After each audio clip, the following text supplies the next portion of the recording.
आज की वीडियो वालिदैन के नाम।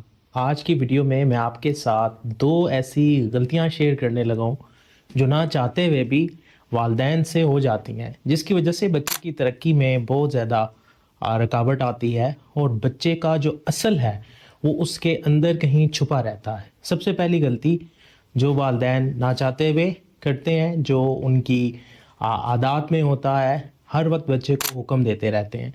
जिसकी वजह से वो बच्चे को सुन नहीं पाते, बच्चे के अंदर क्या चल रहा है उससे बातचीत नहीं कर पाते और बच्चा अपना आप एक्सप्रेस नहीं कर पाता। हुक्म वन वे कम्युनिकेशन है और क्योंकि कम्युनिकेशन टू वे होती है, तो हुक्म वन वे होने की वजह से बच्चे का अंदर वालिदैन के सामने नहीं आता। दूसरी गलती वो ये करते हैं कि बच्चे का जो फ्री वक्त है उसे ज़ाया कर देते हैं। उसके लिए कोई प्लानिंग नहीं करते, उसके लिए बच्चे को एक्सप्रेसिव नहीं करते, बच्चे की बातें नहीं सुनते, बच्चे के दिमाग में क्या चल रहा है उसको एक्सप्लोर नहीं करते।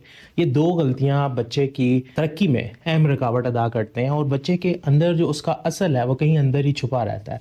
बच्चे की पर्सनैलिटी वैसी नहीं बन पाती जैसी होनी चाहिए। तो अगर आप भी ये 2 गलतियाँ कर रहे हैं, तो आपको इन 2 गलतियों को अपनी पेरेंटिंग में से निकालना होगा।